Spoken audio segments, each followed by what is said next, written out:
بعد دیگر صلوات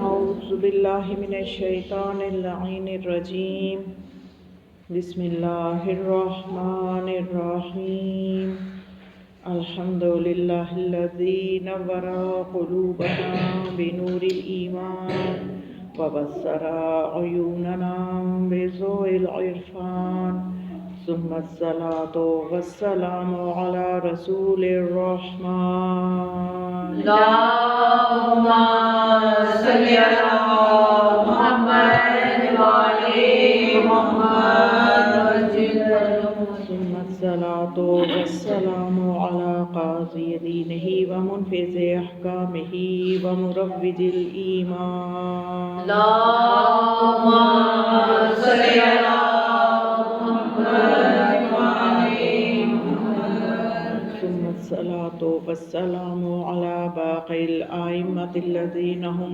أمناء الرحمن بالخصوص على سيدنا ومولانا صاحب العصر والزمان اللهم صل على محمد وعلى محمد ولعنة الدائمة على أعدائهم أجمعين من يومنا هذا إلى يوم الدين قال الإمام عليه السلام إن عند الله لفاطمہ عند اللہ تسعۃ اسماء عند اللہ صلوات پڑھیں اللهم صل على محمد وعلى محمد تھوڑی سی گزارش ہے کہ آپ سامنے آ جائیں ادھر آ جائیں بجائے ادھر ہونے کے مجھے سمجھ آئے کہ سامنے کوئی سن رہے بیٹھے ہیں سامنے آپ بھی ادھر لے آئیں نا ذرا سامنے آ جائیں کیونکہ جو جتنے بھی افراد ہیں سامنے بیٹھے ہوں گے تو بات سمجھنا سمجھانا پیغام پہنچانا آسان ہوتا ہے خوشنودی خالق دو عالم صلوات پڑھیں اللهم صل على محمد وعلى محمد خوشنودی سیدہ کونین بلندتر صلوات پڑھیں اللهم صل على محمد وعلى محمد خوشنودی وارث اعضا امام زمان علیہ السلام بلندتر صلوات پڑھیں اللهم صل على محمد وعلى محمد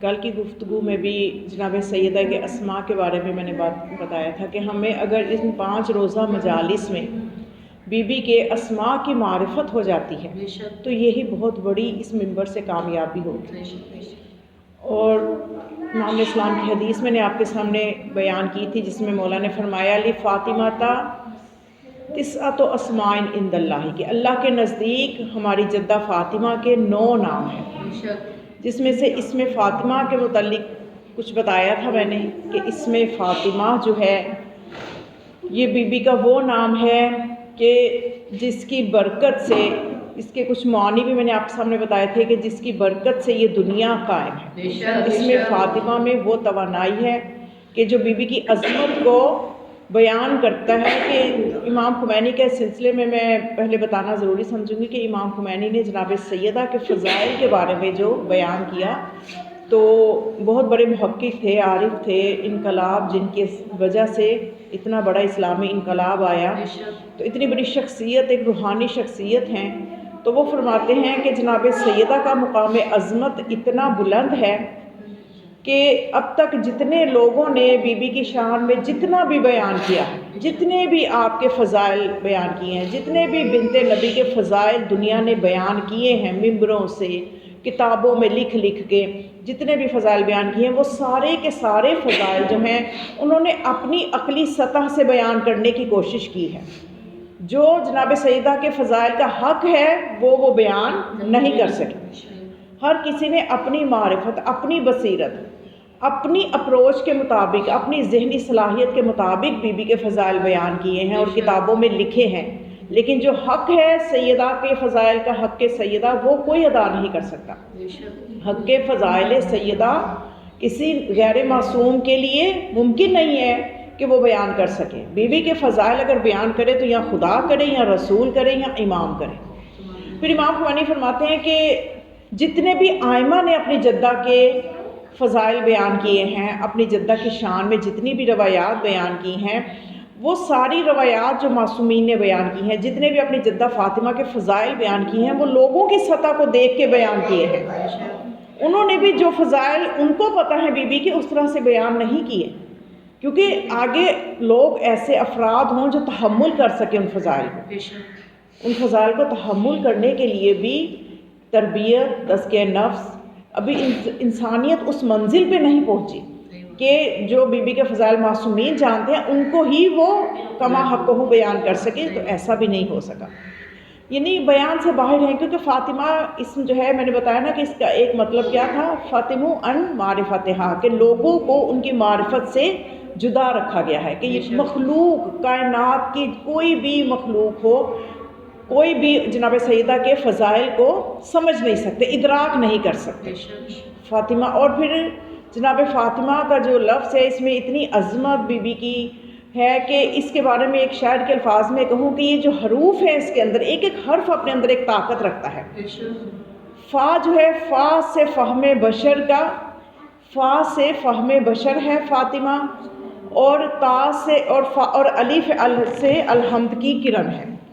فا سے فہم بشر کا حاصل، الف سے الحمد کی کرن ہے، تا سے طٰہٰ کے گھر کی رونق، میم سے منزل محن ہے، اور ہا سے شاہ دو جہاں کے دین پر نور کی انجمن ہے. اس میں فاطمہ کے اندر ہی اتنی طاقت ہے کہ اگر اس نام کا ہی ہم ورد کرتے رہیں تو ہماری زندگیوں میں برکت آ سکتی ہے، مشکلات آسان ہو سکتی ہے. عبدالکشمیری حائری جو ہیں، وہ نجف میں ایک جامعہ میں وہاں استاد بھی تھے. تو ایک مرتبہ یہ ہوا کہ طالب علم جو ہیں مجلس کے لیے کسی جگہ محفل کے لیے گئے ہوئے تھے، تو اپنے کمروں کو انہوں نے تالے لگائے ہوئے تھے، اور اس کے بعد جب افطاری کا وقت ہوتا تھا تو پھر کمروں کے تالے کھولنا ہوتے تھے. تو ہوا یہ کہ جب وہ چابی جو تھی وہ اندر رہ گئی طالب علم سے، اور تالا کھل نہیں رہا تھا. اب جو دوسری چابیاں لگا رہے تھے تو تالا نہیں کھل رہا تھا. تو یہ جو عبدالکشمیری آئے، حائری جو ہیں، یہ آئے تو انہوں نے کہا کہ لوگوں نے یہ بتایا کہ ہم نے سنا ہے کہ موسیٰ کا نام لیا جائے تو تالا کھل جاتا ہے. تو انہوں نے کہا کہ جو فخر موسیٰ ہو، سیدہ کونین، انہوں نے اس میں فاطمہ کا ورد کیا، اور جو بھی چابی ہاتھ میں آئی لگائی، تالا کھل گیا. سبحان اللہ، سبحان اللہ. تو یہ کام جو ہمیں برکتیں اس اسم سے ملتی ہیں، یا اس ذات گرامی سے ہمیں جو برکتیں ملتی ہیں، وہ برکتیں لینے کے لیے بھی پہلے ہمیں اپنے آپ کو جتنا ہم پاکیزہ بنائیں گے، جتنا ہم اپنے اندر ان کی محبت بڑھائیں گے، اتنا ہی ان کی برکتیں ہمیں ملتی چلی جائیں گی. اور فاطمہ کا ایک وجہ آپ کے نام کی یہ ہے کہ رسول خدا نے فرمایا انما سمیت فاطمہ بنت ابنتی، کہ میری بیٹی فاطمہ کا نام فاطمہ اس لیے رکھا گیا ہے کہ یہ جو ہے یہ جدا کرنے والی ہے، چھڑانے والی ہے اپنی ذریت کو اور اپنے محبوں کو جہنم کی آگ سے، جہنم کی آگ سے جدا کرنے والی ہے. تو اس حوالے سے کہ کون جدا ہوگا بی کی برکت سے، کہ جو ان کے محب ہوں گے. ایسا نہیں ہے کہ کسی کے دل میں محبت فاطمہ نہیں ہے، آل محمد کی محبت نہیں ہے، ان کی بصیرت نہیں ہے، ان کی معرفت نہیں ہے، تو ان کو بھی بی کی برکتیں ملیں گی. ایسا نہیں ہے، بلکہ اس کے لیے پہلے ضروری ہے کہ اس گھرانے کی معرفت حاصل ہو، محب بنے. تو محب کون ہوتا ہے؟ جناب سیدہ ہی کے ایک واقعہ سے میں آپ کو کچھ وضاحت کرنا چاہوں گی کہ آج ہم اپنے آپ کو دیکھتے ہیں کہ ہم کس درجے پہ ہیں. کیا ہم بی کے محب ہیں بھی کہ نہیں؟ یعنی ہم جو اتنا ذہن بنا کے بیٹھے ہوئے ہیں کہ انشاءاللہ جی جب ظاہر ہے موت ایک حقیقت ہے، جب اگلے جہاں میں جائیں گے تو انشاءاللہ ہمیں تو بی نے بچا لینا ہے، کہ ہمارے دل میں ان کی محبت ہے. لیکن اس میں ہمیں تھوڑا سا پہلے دیکھنا ہوگا کہ بی کس کو محب مانتی ہیں. بی نے ایک معیار دیا ہے، ان کی زندگی سے ہمیں یہ معیار ملتا ہے. کہ ایک واقعہ ہے بہار الانوار میں غالباً یہ واقعہ ہے کہ ایک شخص جو تھا وہ جناب سیدہ کے پاس اس نے اپنی بیوی کو بھیجا. اب یہاں سے آپ کو یہ بھی اندازہ ہوگا کہ بی کی زندگی جو ہے وہ علم سے کتنی مربوط تھی، علم سے جڑی ہوئی تھی، کہ خواتین بھی اپنے مدینہ کی خواتین بھی مسائل پوچھنے آیا کرتی تھی، اور حتیٰ کہ بی کے علم کی اتنی شہرت تھی کہ مرد بھی اپنی خواتین کو بھیج کے مسائل پوچھوایا کرتے تھے. اور یہ بہت ہی ایتھینٹک کتاب سے میں آپ کو واقعہ بیان کر رہی ہوں کہ اس شخص نے اپنی بیوی کو بھیجا جناب سیدہ کی خدمت میں جاؤ اور پوچھ کے آؤ کہ کیا میں آپ کا شیعہ ہوں. کیا آپ کی ظاہر ہے وہ تو جانتی ہے، ابھی اس بندے کی معرفت دیکھیں کتنی زیادہ ہے کہ وہ یہ جانتا ہے کہ بی بی بتا سکتی ہیں کہ اعمال پہ نظر ہے ان کی. تو وہ خاتون آئی اور آ کے کہنے لگی کہ میرے شوہر نے ایک مسئلہ پوچھوایا ہے، میں پوچھنا چاہتی ہوں. بی بی نے فرمایا کہ ٹھیک ہے پوچھو کیا پوچھنا ہے. تو کہنے لگی وہ یہ پوچھ رہا ہے کہ آپ پوچھیں، بنت رسول سے پوچھ کے آئیں کہ کیا میں آپ کا شیعہ ہوں. تو بی بی نے فرمایا کہ اگر تو وہ 4 باتوں پہ عمل کرتا ہے پھر تو وہ میرا شیعہ ہے. تو اس نے پھر جب پوچھا اے مخدومہ کونین وہ 4 باتیں کون سی ہیں، تو بی بی نے فرمایا کہ وہ ہم سے محبت کرے، جو میری آل سے محبت کرے، ہم محمد و آل محمد سے جو بھی محبت کرے گا، اور نمبر 2 جو بھی ہم محمد و آل محمد کے دشمنوں سے نفرت کرے گا، یعنی تولا کے ساتھ تبرہ بھی ضروری ہے. اور پتہ ہے وسائل الشیعہ میں امام علیہ السلام کی روایت موجود ہے. امام فرماتے ہیں کہ روز محشر جو لوگ ہمارے دشمنوں کو مومن سمجھتے ہیں، ہمارے دشمنوں کو بڑی سمجھنے والی بات ہے، توجہ سے سنیے گا. مولا فرماتے ہیں کہ جو بھی ہم آل محمد کے دشمنوں کو مومن سمجھے گا تو قیامت کے دن وہ اس طرح سے مشہور ہوگا کہ اس کے لباس پہ ہمارا خون ہوگا، اس کا لباس ہمارے خون سے آلودہ ہوگا. اس حالت میں وہ روز محشر میں آئے گا. یعنی تولا کے ساتھ ہمیں ان دشمنوں کو بھی پہچاننا ہے. یہ مجالس سیدہ کیوں رکھی جاتی ہیں؟ تاکہ ان دشمنوں کو پہچانا جائے، وقت کے فرعون کا پہچانا جائے. تو اسی لیے جو وقت کے فرعون ہیں انہیں تکلیف ہوتی ہے کہ یہ مجالس کیوں ہو رہی ہیں. ان کے تقدس کے جو پہاڑ ہیں، صحابیت کے تقدس کے پہاڑ ٹوٹتے ہوئے نظر آتے ہیں، پھر وہ گھبراتے ہیں کہ یہ مجالس کیوں ہو رہی ہیں. انہیں کربلا سے محرم سے زیادہ ایام فاطمیہ کی تکلیف ہے. اور اس حوالے سے جگہ جگہ پہ اتنے حالات خراب کرنا شروع کیے ہیں انہوں نے کہ اس بغض میں جگہ جگہ مجالس کو بند کروا رہے ہیں، کہیں کی مسجدوں کو بند کروا رہے ہیں کہ مجالس کا سلسلہ جو شیعہ بناتے چلے جا رہے ہیں، بڑھتی چلی جا رہی ہیں، یہ رک جائیں. تو یقین کیجیے ان مجالس میں خاص طور پہ سیدہ کونین کی مجالس میں آنا، ان کو بپا کروانا، یہ بہت بڑے اجر کی بات ہے. اور یہ کام خدا ہر ایک سے نہیں کرواتا، ہر کوئی اس کام کو کر بھی نہیں سکتا. خدا بہتر جانتا ہے کس بندے سے کون سا کام لینا ہے. بی بی جانتی ہے، امام زمان علیہ السلام جانتے ہیں. تو اب یہ بی بی نے فرمایا کہ 2 باتیں تو یہ ہو گئیں کہ ایک تو ہم آل محمد کی ولایت رکھیں، محبت کریں، دوسرا یہ کہ وہ ہمارے دشمنوں کو بھی پہچانے اور ان سے نفرت کریں. اور تیسری بات یہ کہ جس کام کا ہم نے حکم دیا ہے اس کو بجا لائے، اور جس کام سے ہم نے منع کیا ہے انہیں قطعاً نہ کرے، تو پھر تو وہ ہمارا شیعہ ہے. اب یہ خاتون جو تھی اس نے گئی جا کے اپنے شوہر کو بتایا کہ بی بی نے اس طرح سے مسئلہ بتایا ہے. تو وہ رونے لگ گیا، کہنے لگا اس کا مطلب کہ میں تو ان کا شیعہ نہیں ہوں، کیونکہ بڑا مشکل ہے کہ میں ان کی ہر بات، یعنی جتنی شریعت میں باتیں ہیں ان کو مانوں، اور بہت مشکل ہے میں ہر بات سے منع ہو جاؤں. جس سے انسان سے ہو جاتی ہیں خطائیں، کبھی غیبت ہو گئی، کبھی جھوٹ ہو گیا، کبھی کسی غلط چیز پہ عمل کر لیا، کبھی کسی اچھے کام کو چھوڑ دیا. تو کہنے لگا پھر تو وہ اس نے دوبارہ اپنی بیوی کو بھیجا کہ تم جاؤ دوبارہ پوچھ کے آؤ کہ یہ معاملہ تو بہت مشکل ہے، کہ میں تو آپ کا شیعہ نہیں ہوں، ہونا بھی مشکل ہے، تو پھر تو میں تو جہنمی ہوں، کیونکہ آپ نے جو وعدہ فرمایا ہے اپنے شیعوں کے لیے کہ میرے شیعہ جو ہے وہ جہنم میں نہیں جائیں گے. تو وہ آئی تو کہنے لگی کہ اے بنت نبی، میرے شوہر نے تو بہت ہی پریشانی کا اظہار کیا جب میں نے اسے بتایا ہے، جو کرائٹیریا آپ نے دی ہے، جو معیار آپ نے شیعہ کا بتایا ہے، وہ تو سن کے رو رہا ہے. اور رو کے اس نے یہ کہا ہے کہ پھر میں تو جہنم میں جاؤں گا، میرا جنت سے کیا کام، کہ جنت میں تو آپ کے شیعہ جائیں گے. تو پھر بی بی نے فرمایا تم بات کو صحیح طرح تم لوگ سمجھے نہیں ہو. بات اصل میں یہ ہے کہ ہے یہ 4 چیزیں ہی ہمارے شیعہ بننے کے لیے 4 چیزوں کا ہونا ضروری ہے.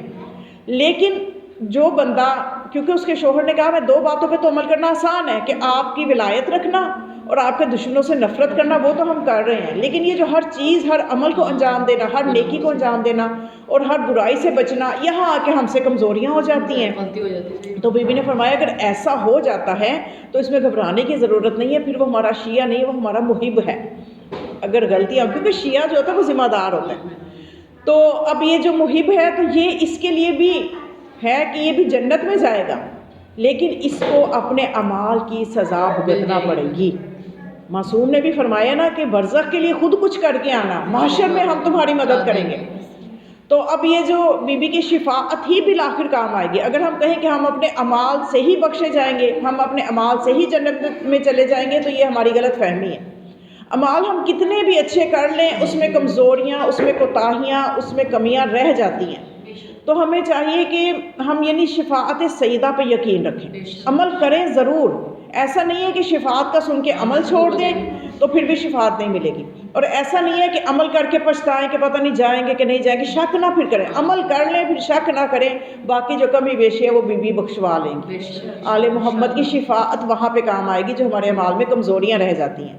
تو بی بی نے فرمایا کہ جو ہمارا محب ہے البتہ اس کے لیے ہے کہ وہ، اب یہاں پہ ہمارے جیسے ہوتا ہے کہ لوگ بہت سارے اعمال اس فہم میں کر دیتے ہیں کہ چلو جی ہم تو شیعہ ہیں یا ہمیں تو شفاعت مل جائے گی، تو یہ ان کی غلط بات ہے، کیونکہ امام علی رضا علیہ السلام اللہم صلی علی محمد و آل محمد۔ شیعہ کی تو بات بعد میں رہے گی، میں سادات کے حوالے سے بات کروں گی کہ زید جو تھا وہ امام علی رضا علیہ السلام کا بھائی تھا، اور اس کا نام تھا مشہور زید النار، نار کہتے ہیں آگ کو، کیونکہ وہ مشہور تھا ہر وقت غلط کام کرنے میں، جھوٹ بھی بولنا ہے، چوری بھی کرنی ہے، دل بھی دکھانا ہے، یعنی غلط کاریوں میں جو انسان جیسے مشہور ہو جاتا ہے۔ اب سوچیے دیکھیے امام کا بھائی ہے اور اس طرح کی اس کی شہرت ہے، تو جب اس کو لوگ منع کرتے تھے کہ تم یہ کام وہ کیوں کرتے ہو جب کہ تم سادات ہو، تو وہ آگے سے ہی کہتا تھا کہ ہم تو سادات ہیں، سید ہیں، ہمیں تو آگ نے چھونا بھی نہیں، اس لیے کہ سادات کو آگ نہیں چھوئے گی۔ تو یہ آج کے سادات کو بھی سن لینا چاہیے امام علیہ السلام کا جواب۔ تو امام نے فرمایا کہ جو سادات کی یہاں پہ ہے نا روایت میں کہ سادات کو آگ نہیں چھوئے گی، اس سے صرف خالصتاً اولاد زہرا حسنین علیہ السلام مراد ہیں کہ ان کو آگ نہیں چھوئے گی۔ اور یعنی دیکھیے کہ امام کا بھائی ہے، امام کا بیٹا ہے، لیکن غلط کام کر رہا ہے تو امام نے بتا دیا کہ یہ تمہیں سزا بھگتنا پڑے گی۔ تو اس لیے ہر زمانے کے سادات کو بھی یہ دیکھنا چاہیے کہ اگر سادات ہونے کی وجہ سے ان کو ایک کریڈٹ مل رہا ہے کہ وہ اگر نیکی کرتے ہیں تو ان کو اجر دگنا ملتا ہے، لیکن وہ یہ بھی ذہن میں رکھیں اگر گناہ کرتے ہیں تو سزا بھی ڈبل ملتی ہے۔ تو یعنی وہ جلدی سے چاہیں تو فاصلہ طے کر سکتے ہیں، کمال تک پہنچ سکتے ہیں، لیکن اگر وہ اپنے اندر غلط چیزیں لے کے آئیں گے تو وہ عام امتی کی نسبت جلدی نیچے گراف آئے گا ان کا، کیونکہ انہیں گناہ بھی ڈبل ملنا ہے۔ تو یہ چیزیں ہیں کہ ہمیں یہ سمجھنا ہے کہ جناب سیدہ طاہرہ جن کا ہم ذکر یہاں پہ ماشاءاللہ سے اکٹھے ہوتے ہیں، خداوند متعال قبول فرمائے، اس مجلس کے کروانے والوں کو بھی مزید توفیقات دے، آنے والوں کو بھی مزید ان کی پریشانیاں دور فرمائے۔ تو یہ وہ برکتوں والی جگہ ہے کہ جس کے بارے میں رسول اللہ نے فرمایا تھا وَإِذَا رَأَيْتُمْ رَوْضَةً مِّن رِيَاضِ الْجَنَّةِ کہ جب تم جنت کے باغات میں سے باغ دیکھو فَادْخُلُوهَا تو تم اس میں داخل ہو جاؤ، وہاں پہ چلو پھرو، وہاں پہ چہل قدمی کرو۔ تو لوگوں نے پوچھا تھا یا رسول اللہ دنیا میں جنت کے باغات کہاں ملیں گے کہ ہم اس میں داخل ہو جائے؟ تو آپ نے فرمایا جہاں پہ اللہ کا ذکر ہو رہا ہو، جہاں پہ میرے بھائی علی کا ذکر ہو، جہاں میری بیٹی فاطمہ کا ذکر ہو، جہاں حسنین کا ذکر ہو، وہ جگہ جنت کے باغات میں سے ایک باغ بن جاتی ہے۔ سبحان اللہ سبحان اللہ۔ اللہم صلی علی محمد و آل محمد عجل فرجہم اجمعین۔ بارے دیگر صلوات پڑھیں۔ اللہم صلی علی محمد و آل محمد عجل فرجہم۔ تو بس جناب سیدہ طاہرہ کا کہ 9 اسماء میں نے آپ کے سامنے بتایا کہ مولا نے فرمایا کہ میری جدہ کے 9 نام ہیں۔ فاطمہ کے بارے میں بھی ہم نے کچھ بات کی کہ فاطمہ کی ہمیں کتنی وجہ سامنے آئی کہ ایک تو اس لیے آپ کا نام فاطمہ رکھا گیا کہ آپ کی ذریت کو، آپ کے محبوں کو آگ سے جدا رکھنے والی ہیں۔ دوسرا بی بی کو اس لیے فاطمہ کا لقب ملا کہ آپ کی معرفت سے لوگوں کو جدا رکھا گیا، لوگ آپ کی معرفت حاصل نہیں کر سکتے۔ تیسری وجہ معصومین نے یہ بتائی کہ فاطمہ کو اس لیے فاطمہ کہا گیا ہے کہ فاطمہ جو ہیں ان کو علم کی ذریعے سے دوسری تمام خواتین سے الگ کر دیا گیا ہے، یعنی بی بی کو علم و طہارت اللہ نے ایسا عطا کیا ہے کہ رسول اللہ فرماتے ہیں کہ میری بیٹی کے اعضاء و جوارحے میں علم ہے، علم میری بیٹی کے اعضاء و جوارحے میں ہے، یعنی بی بی سیدہ جو ہے وہ سراپا علم ہے۔ اب جب ہم یہ حدیث جو کہ ایسی ایک روایت کہ جو ہر اہل سنت نے بھی لکھی، اہل تشیع نے بھی نقل کی اپنی کتابوں میں، لو لم یخلق اللہ علیًا لما کان لفاطمہ کف، کہ رسول خدا نے فرمایا کہ اگر خدا علی کو خلق نہ کرتا تو فاطمہ کا کوئی کف نہیں تھا۔ ذرا اس پہلو سے بھی سمجھیے کہ جناب سیدہ کا ایک نام جو ہے وہ طاہرہ بھی ہے، تو ہم دیکھتے ہیں کہ بی بی کی طہارت کس منزل پہ ہے۔ تو اب یہاں پہ ہم نے دیکھنا ہے کہ جناب سیدہ کی برابری کے لیے کس کو خلق کیا گیا ہے؟ مولا کائنات کو۔ تو اس کا مطلب مولا کائنات اگر منبر سلونی سے دعوی سلونی کر رہے ہیں کہ سلونی قبل ان تفقدونی، تو جناب سیدہ کا علم بھی اسی مقام پہ اتنا ہی ہے جتنا کہ مولا کائنات کا علم ہے. بی بی علم میں، کیونکہ جناب سیدہ کا جو خطبہ ہے وہ علم کا دریا ہے جو بی بی نے بہایا ہے. آج تک اس کی تشریحات لکھی جا رہی ہیں. تو جناب سیدہ کا جو کف ہے وہ مولا کائنات ہے. اسی لیے رسول خدا نے فرمایا تھا کہ اگر علی نہ ہوتے فاطمہ کا کوئی کف نہیں تھا. تو اب ہم نے دیکھنا ہے کہ بی بی بھی طاہرہ ہیں، تو مولا کائنات کے ساتھ عبادت میں کیسے برابری ہو رہی ہے. عبادت میں برابری کا اندازہ آپ اس طرح سے کیجئے کہ ویسے ایک خاتون کے لیے مرد کے ساتھ عبادت میں برابری کرنا مشکل ہو جاتی ہے، اس لیے کہ اسے کچھ ایام نماز سے دور رہنا پڑتا ہے، روزے نہیں رکھ سکتی. لیکن جناب سیدہ کیسے کف ہے مولا کائنات کا، کیونکہ کف کا جب ہم برابری کا سوچتے ہیں تو ہم اپنے زمانے میں آ کے جب سوچتے ہیں کہ جب ہم کف کی بات کرتے ہیں تو جیسا کہ اگر لڑکا جو ہے اس نے پی ایچ ڈی کی ہے تو ہماری کوشش ہوتی ہے کہ لڑکی بھی اس کے ساتھ ایسی ہو کہ جس نے پی ایچ ڈی کی ہو. لڑکا ڈاکٹر ہے تو لڑکی بھی ڈاکٹر ہو یا انجینئر ہو، اس سے نیچے تو نہ ہو. یا لڑکی انجینئر ہے تو لڑکا کوئی میٹرک پاس تو نہیں ہوگا.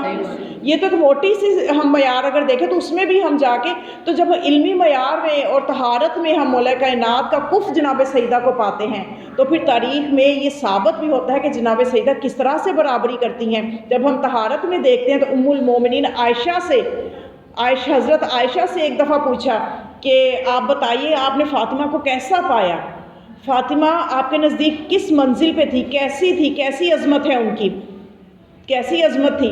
تو جناب عائشہ نے یہ کہا کہ اس معززہ کے بارے میں، اس مخدرہ کے بارے میں کیا کہہ سکتی ہوں. اس کی طہارت کا یہ عالم ہے کہ ظہر کے وقت حسن کی ولادت ہوتی ہے اور عصر کی اذان پہ بی بی عصر کی نماز پڑھ رہی.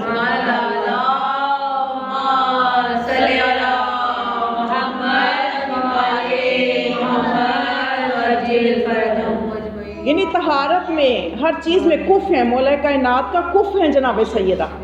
مولا کائنات کو علم کے دریا بہانے کا، خطبات دینے کا موقع ملا، لیکن بی بی کو جتنا موقع، ان کی زندگی بھی مختصر تھی جناب سیدہ کی، اس میں ان کو جتنا موقع ملا ان کا ایک خطبہ، ابھی نہج البلاغہ بعد میں لکھی گئی ہے، بی بی کا جو خطبہ ہے جس کو خطبہ فدکیہ کہتے ہیں، بلکہ اس کے خطبہ فلکیہ کہنا چاہیے، کہ اس میں اخلاق کی باتیں ہیں، اس میں علم کے دریا ہیں، اس میں جو ہے شریعت کے بارے میں بتایا گیا ہے. ہر چیز کو بی بی نے قرآن کے بارے میں، ولایت کے بارے میں، توحید کے بارے میں، نبوت کے بارے میں، کون سا ایسا موضوع ہے اخلاق سے جو تعلق رکھتا ہو اور اس خطبے میں نہ ہو. اس خطبے میں بی بی نے کس طرح سے، انشاءاللہ ایک دن میں چاہوں گی کہ خطبے کا ایک خلاصہ جو ہے وہ آپ کو ضرور میں بیان کر دوں. تو اس طرح سے یعنی علم کے حوالے سے دیکھا جائے تو مولا کائنات کا کف ہے. روایت میں ہے کہ ایک مرتبہ عمار یاسر نے سلمان سے یہ کہا کہ اے سلمان، آج میں تمہیں ایک عجیب بات بتاتا ہوں. اب وہ دیکھنے میں، سننے میں ہمیں جو روایات سے ثابت ہے سلمان ایمان کے 10ویں درجے پہ ہیں اور عمار یاسر جو ہیں وہ ایمان کے درجے میں جناب سلمان سے کم ہیں. تو لیکن اس کے باوجود وہ جناب سلمان کو خبر دے رہے ہیں کہ جو عمار یاسر نے اپنی آنکھوں سے دیکھا. کیا دیکھا؟ جناب سلمان نے کہا کہ ہاں ٹھیک اے عمار، مجھے بتاؤ کیا دیکھا، کون سی عجیب بات ہے جو تم مجھے بتانا چاہتے ہو. تو عمار نے کہا کہ ایک مرتبہ میں مولا کائنات کے ساتھ ان کے گھر گیا. ان کے گھر میں جب گیا تو میں ان کا جو خانہ اقدس ہے اس کے باہر کھڑا ہو گیا اور میں نے دیکھا کہ علی اندر چلے گئے.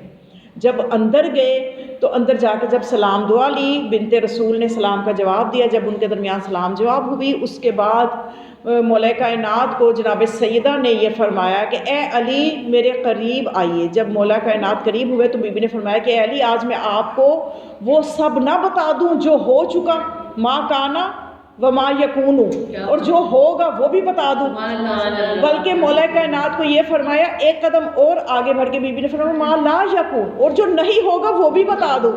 ما کانا وما یکون وما لا یکون، جو نہیں ہوگا وہ بھی بتا دوں.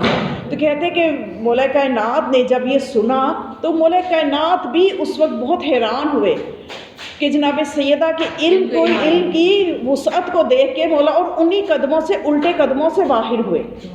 یہ عمار کہتے ہیں کہ الٹے قدموں، اور روایات میں ملتا ہے کہ مولا کائنات نے کبھی جناب سیدہ کی طرف پشت کر کے باہر نہیں نکلے تھے. ہمیشہ جیسے زیارت پہ جائیں، روزے امام پہ جائیں تو جب تک روزہ زری نظر آتی رہتی ہے انسان نہیں کر سکتا کہ وہ پشت کر لے. وہ اسی الٹے اس طرح سے جناب سیدہ کی قدر و منزلت تھی مولا کائنات کے دل میں. اور یہ جو مولا حیران ہوئے ہیں یہ اس لیے نہیں کہ مولا جانتے نہیں ہیں کہ بی بی کا اتنا علم ہے.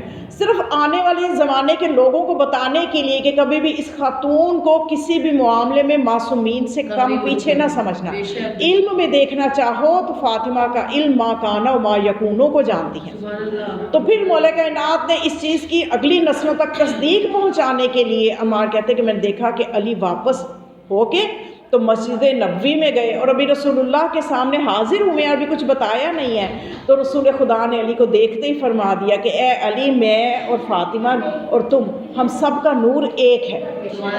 مولا کائنات نے پوچھا کہ یا رسول اللہ کیا فاطمہ بھی اسی نور سے ہے؟ تو آپ نے فرمایا ہاں علی, فاطمہ کا میرا تمہارا حسنین اور ہمارے جو باقی آل محمد ہمارا ایک نور ہے, فاطمہ ہمارے نور سے ہے. تو پھر اس کے بعد آپ نے جب مولا کائنات نے یہ سنا اور سجدہ شکر میں سر رکھا اور خدا کا شکر ادا کیا کہ مجھے ایسی مقدس اور ایسی عالمہ بیوی عطا کی. اور پھر جب گھر واپس آئے تو جناب سیدہ نے مولا کائنات کے کچھ بتانے سے پہلے ہی فرما دیا کہ اے علی میرے بابا کے پاس گئے تھے. تو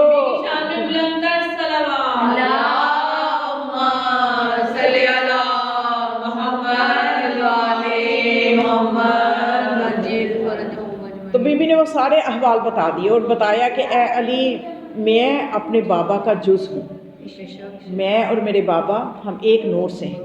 کہ میرے بابا کو جو سیب کھلایا گیا تھا معراج میں جب بلایا تھا تو سیب جو کھلایا تھا تو میرا نور ان کے صلب میں ودیت کر گیا. یعنی دیکھیے بی بی جو ہے یہ اللہ کے رازوں میں سے ایک راز ہے جناب سیدہ. جتنا ان کے بارے میں سوچیں گے آپ کے ذہن میں فضائل کے باب کھلتے چلے جائیں گے. کہ جناب سیدہ 14 معصومین میں سے آپ دیکھیے کہ جو 13 باقی جو اماموں میں سے آپ دیکھ لیجیے, جو اب ہم اماموں کی زیارت پڑھتے ہیں اور جب رسول اللہ کی زیارت بھی ہو تو رسول اللہ کا نور بھی انبیاء کے صلبوں سے ہوتا ہوا ہے. آپ بھی یہ فرماتے ہیں کہ میں پاکیزہ صلبوں سے پاکیزہ ارحام کی طرف منتقل ہوتا ہوا دنیا میں آیا. اسی طرح سے آپ زیارت وارثہ میں پڑھتے ہیں کہ کنتا نوراً فی الاسلاب الشامخات والارحام المطہرہ, کہ آپ پاکیزہ صلبوں اور رحموں سے ہوتے ہوئے اے حسین آپ دنیا میں آئے ہیں. لیکن جناب سیدہ کی زیارت میں یہ نہیں ملے گا. جناب سیدہ کا نور, اللہ نے اس نور کو اتنی پاکیزہ اور اس کی حرمت کا اتنا خیال رکھا کہ انبیاء کے صلب میں بھی نہیں رکھا بلکہ براہ راست اپنے نبی کے صلب میں اس نور کو ودیت کیا. اور کس طرح ودیت کیا ہے, اس میں تاریخ میں 2 طرح کی روایتیں ہمیں ملتی ہیں, 2 طرح کی. ایک تو یہ کہ آپ معراج پہ گئے, وہاں پہ آپ کو جو سیب کھلایا تھا اس سے یہ نور ودیت کیا تھا. اور دوسری جو اس کی روایت ہمیں ملتی ہے وہ یہ ملتی ہے کہ براہ راست کس طرح سے صلب نبی میں کہ 40 دن آپ نے پہلے اپنے نبی کو الگ رہ کے عبادت کرنے کی توفیق عطا فرمائی, حکم دیا کہ اے میرے رسول 40 دن تک خدیجہ کے ساتھ بھی نہیں رہنا, الگ ایک تنہائی کے مقام پہ چلے جاؤ. اور رسول اللہ وہاں 40 دن رہے اور 40 دن رسول اللہ کیا کھاتے تھے؟ صرف جنت کے کھانے کھاتے تھے. صرف جنت کے کھانے کھاتے تھے اور عبادت الہی کرتے تھے. پھر ایک دن جو جنت کا کھانا ایسا 40ویں دن آیا, اس دن حکم یہ ہوا کہ اے میرے نبی اس کھانے میں علی کو بھی شریک نہیں کرنا, علی کو بھی شریک نہیں کرنا. یہ آپ نے خود ہی تناول فرمانا ہے, جو بچ جائے گا وہ عرش والے واپس لے جائیں گے. رسول خدا نے پھر اس طرح سے نور فاطمہ جو تھا وہ ودیت کیا گیا.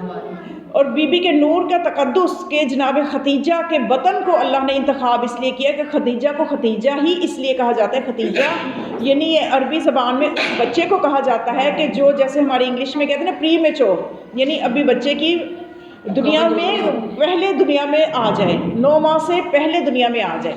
اور جب بچہ بطن مادر میں 3 ماہ کا ہوتا ہے تو اس کے بعد وہ جو غذا اس کی بنتی ہے وہ وہی ماں کے بطن میں وہ جو خون جاری ہوتا ہے خاتون کو, وہی اس کی خوراک بنتا ہے. لیکن جناب ختیجہ اس خون کے خوراک بننے سے پہلے اللہ نے دنیا میں بھیج دیا, اس لیے تو ختیجہ مشہور ہوئی. ختیجہ یعنی وہ بچہ جو وقت سے پہلے دنیا میں آ جائے, پری میچور جس کو کہتے ہیں.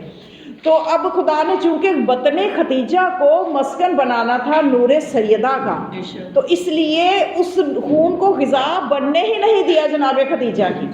تو اس لیے جناب سیدہ نے پاکیزہ گود میں, پاکیزہ بطن میں, اور جب بی بی دنیا میں, یعنی بی بی کی زندگی کی کچھ چیزیں ایسی ہیں کہ جو چیزیں ہمیں کچھ الگ نظر آتی ہیں, باقی معصومین سے الگ نظر آتی ہیں.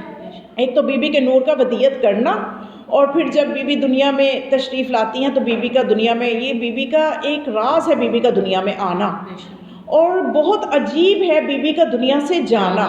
ہر معصوم شہید ہوا، اسے چاہے زہر ملی چاہے تلوار سے شہید ہوا، لیکن دنیا نے دیکھا اپنی آنکھوں سے. لیکن بیوی نے کیا انداز اپنایا؟ بیوی نے فرمایا کہ جب تک زبان سے تسبیح کی آواز آتی رہے تو اے اسما تم سمجھنا کہ میں ہوں. یعنی ہماری زندگی آکسیجن پہ ہے، بیوی کی زندگی تسبیحات پہ ہے. بیوی ہر سانس کے ساتھ تسبیح الہی کر رہی ہے، تو یہی بیوی کی زندگی ہے. اس لیے تو بیوی کو جب کنیز لینے گئی تھی تو بابا نے تسبیح دے دی تھی کہ یہ میری بیٹی، اس کے لیے بہتر کیا چیز ہے؟ تسبیح اس کے لیے بہتر ہے. صلوات. اللہم صلی علی محمد و علی محمد. بیوی کا جانا بھی الگ انداز سے ہے. کمرہ بند ہے، دروازہ بند ہے، صرف تسبیح کی آواز بند ہوگی تو سمجھنا کہ فاطمہ نہیں. تو بس مومنات کوئی نہ پہچان سکا. کون پہچانا کہ فاطمہ کیا ہے؟ فاطمہ کی برکتیں کیا ہیں؟ وہ خیر کثیر ہیں.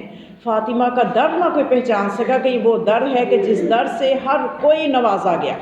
ہر کسی کو بیوی نے نوازا، اور اپنی زندگی بیوی نے، اپنی اولاد، اپنی سب کچھ قربان کر دیا. کس کے لیے؟ اس دین اسلام کے لیے، کہ یہ اسلام بچ جائے، تاکہ میرے نانا کی امت تک یہ اسلام پہنچ جائے، اور اسلام پہ عمل کر کے میری نانا کی امت جو ہے دوزخ سے بچ جائے، جہنم سے بچ جائے. بیوی کو کس کی فکر تھی؟ ہماری فکر تھی. اور آج ہم بیوی کی محبت میں، ہمیں اگر مشکل لگتا ہے ان چیزوں پہ عمل کرنا، تو ہم زہرا کو کیا جواب دیں گے؟ روز محشر ہم بیوی کو کیا جواب دیں گے؟ جناب سیدہ کونین بہت مختصر سی زندگی گزار کے، 18 سالہ زندگی، ایک کوئی بہت زیادہ بالکل مختصر سی زندگی ہے، اتنی کم زندگی گزار کے خدا کے دین کو پہنچا کے، اور امت نے وہ حال کیا کہ اس دین کو پہنچانے میں جناب سیدہ کا کتنا کچھ خرچ ہوا، کہ یہاں تک کہ 18 سال کی عمر میں سر کے بال سفید ہیں، کمر جھک چکی ہے، ہاتھ پہلو پہ ہے. اب یہ بیوی دن رات، مومنات دیکھیے جب دنیا سے کہ کوئی کسی کا جاتا ہے، ماں باپ دنیا سے جاتے ہیں، میں نے دیکھا ہے کہ غم کی کیفیت بدلتی رہتی ہے. پہلے دن غم کی کیفیت اور ہوتی ہے اگر کسی کا باپ دنیا سے چلا جائے، دوسرے دن غم کی کیفیت اور ہوتی ہے، تیسرے مہینے اور ہوتی ہے. لیکن جناب سیدہ کا معاملہ بالکل الگ ہے. تاریخ بتاتی ہے کہ جوں جوں دن گزرتے ہیں بیوی کا غم بڑھ رہا ہے، بیوی کے غم میں اضافہ ہو رہا ہے. اس لیے کہ دنیا والوں کا غم اس لیے کم ہو جاتا ہے کہ تسلی دینے والے موجود ہوتے ہیں، سہارا دینے والے موجود ہوتے ہیں. لیکن جناب سیدہ مدینہ میں تنہا رہ گئی ہے بابا کے بعد. بیوی کا غم دن بہ دن بڑھ رہا ہے، اتنا یہاں تک کہ بیوی نے اپنے لیے، بچوں کے ہوتے ہوئے، شوہر کے ہوتے ہوئے، کون خاتون ہے جو یہ کہتی ہے کہ مجھے موت آ جائے؟ لیکن اس امت نے جناب سیدہ کو اس نہج پہ پہنچا دیا کہ بیوی ان ظلموں سے تنگ آ کے تھک چکی ہے، اور ایک مرتبہ دعا کرتی ہے اجل وفاتی، اے میرے اللہ میری موت کو جلدی کر دے. یہاں تک کہ مدینہ کے جب بابا دنیا سے تشریف لے گئے ہیں، بیوی کا غم بڑھتا گیا ہے. بیوی کے غم کی کیفیت عام لوگوں سے بہت مختلف ہے. بیوی کے غم کی شدت میں اضافہ ہوتا چلا گیا، یہاں تک کہ جب رسول خدا کی شہادت ہو گئی تو جو قریبی تھے، کچھ جو چاہنے والے تھے، جو محب تھے رسول اللہ کے قریبی صحابی تھے، ان سے برداشت نہیں ہوتا تھا کہ ممبر رسول پہ علی کے علاوہ دوسرے لوگ بیٹھے ہوئے ہیں. ان میں سے ایک بلال بھی تھا جو کہ اذان دیا کرتا تھا، رسول خدا کے حکم سے اذان دیا کرتا تھا. جب بلال نے بھی ممبر رسول پہ دیکھا کہ علی نہیں رہے، تو بلال سے یہ برداشت نہیں ہوتا تھا، یہاں تک کہ کچھ دنوں کے بعد بلال نے مدینہ چھوڑ دیا. تاریخ بتاتی ہے کہ بلال نے مدینہ چھوڑ دیا. جب چند دن گزرے کہ خواب میں رسول خدا آئے اور آ کے کہا اے بلال، کیا تو نے بھی میری اہل بیت کا ساتھ چھوڑ دیا؟ کیا تو نے بھی میری فاطمہ کا ساتھ چھوڑ دیا؟ اس خواب کا آنا تھا. اگلے ہی دن بلال نے سامان باندھا اور مدینہ واپس آ گئے. تو مدینے والے بڑے خوش ہوئے کہ رسول اللہ کا مؤذن آ گیا ہے، رسول خدا کا مؤذن آ گیا ہے. جب بلال آیا تو لوگوں نے خواہش کی کہ اے بلال، رسول کی زندگی میں تم آزان دیا کرتے تھے، آج بھی تم آزان دو. تو بلال نے کہا کہ نہیں، میں نے اپنے سے عہد کیا ہے کہ اگر اذان کہنی تھی تو رسول اللہ کے کہنے پہ ہی کہنی تھی، اب رسول نہیں رہے تو میں اذان بھی نہیں کہوں گا. یہاں تک کہ یہ بات جب جناب سیدہ کے کانوں تک پہنچی تو بی بی نے کہا جاؤ بلال سے کہو بنت نبی کہتی ہے کہ اذان دو، میں اپنے بابا کے زمانے کی اذان سننے کو ترس رہی ہوں. تو جب جناب بلال کی معرفت دیکھی، جب جناب بلال کو جناب سیدہ کا پیغام آیا تو بلال نے سن رکھا تھا کہ رسول اللہ نے فرمایا تھا فاطمہ تو بضعۃ منی، فاطمہ میرا ٹکڑا ہے۔ تو بلال نے کہا کہ میرے اسی یا رسول کے کہنے پہ، یا رسول جیسے کہ یا رسول کے ٹکڑے کے کہنے پہ میں کیسے انکار کر سکتا ہوں۔ بلال مسجد میں گئے، گلدستہ اذان میں گئے، جناب سیدہ نے اپنی کنیز سے کہا کہ میرا بستر دروازے کے قریب کر دو تاکہ میں اپنے بابا کے مؤذن کی اذان سن سکوں۔ ادھر بلال نے کہا اللہ اکبر، جناب سیدہ نے بھی کہا اللہ اکبر، لیکن یہ کس طرح سے اللہ اکبر کہا کہ ساتھ ہی بی بی کا گریہ بڑھ گیا، یقیناً اس لیے کہ بی بی کو وہ زمانہ یاد آ گیا ہوگا کہ جب بلال میرے بابا کے کہنے پہ اذان دیتا تھا، میرے بابا اپنے صحابیوں کے ساتھ گھر سے نکلتے تھے اور میرے گھر پہ سلام کرتے ہوئے مسجد جاتے تھے۔